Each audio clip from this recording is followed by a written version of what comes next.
Check this out. This is from Trojan Feast from Joshua Gutchins, page 78.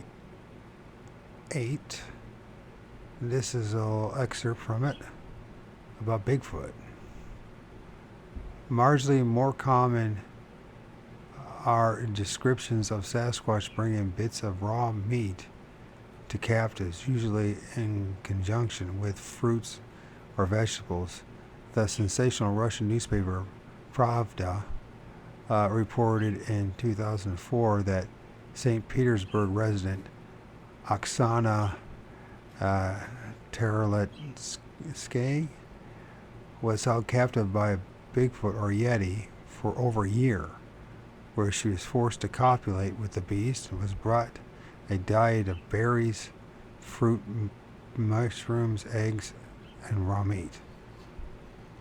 The aforementioned tale of Warren Scott and Albert Ostman notwithstanding, women are usually the victims of Sasquatch kidnapping, often report salacious motives for their abduction.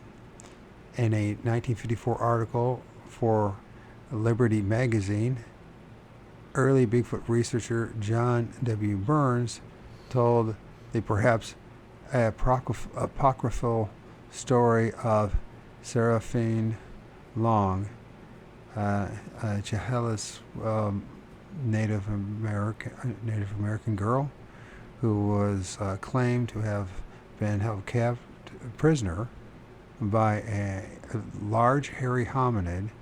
The 17-year-old Long was walking home one day when an enormous furry hand snatched her up, sealing her eyes shut with tree gum, an important detail that would be addressed in a later chapter. Carrying her to a cave inhabited by a young Sasquatch and his parents. Long eventually became pregnant with the creature's child and begged to be returned to her people. Her captor finally obliged, but not before reapplying the tree gum. She gave birth that evening in her village, the infant living only a few hours. During her year-long imprisonment, Long said that she was fed well, some reports indicating her diet consisted of roots, fish, and meat. This account is strikingly similar to the early 20th century tale of Buddhist nun Noma Dima, who was returning home and lifted bodily by a large hairy figure. During her stay with a Yeti, she was not only brought berries and other wild fruits to eat, but small frogs as well. On one occasion, the beast smashed open a bull's head, and the two partook of the animal's brain. When she came forward with her account in 1968, Dima explained how the Yeti released her after siring a child with her. In a parallel to Seraphine Long, mother and son returned to the village and cohabited peacefully with the citizens for a time, at least until a series of crop failures. The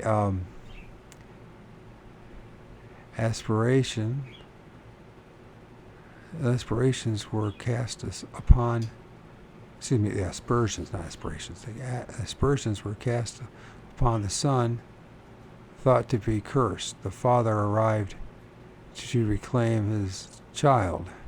Dima objected, and the Yeti ripped the hybrid boy to shreds.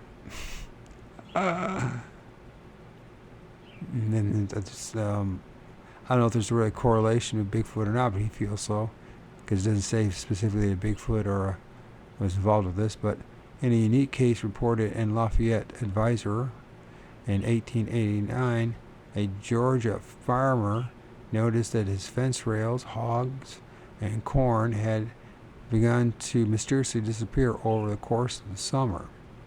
When he finally discovered huge bear tracks leading into the swamp, he resolved to lead the party to track down the animal. While they did not find the culprit, they did find, on a raised island in the swamp, an enormous pen constructed of missing fence rails. Inside were the missing hogs, fattened on the stolen corn. The hogs were recovered and sold to the local butcher, who passed the cuts to the area customers. As with most entity food, the pork was sweet, so much so that an attempt was made to replicate its juicy richness with other hogs, and to no avail. So we have several accounts here of women being abducted and forced to have intercourse with Bigfoot. And of course then there's the food involved as well. So can you imagine them being forced to partake of an animal's brains?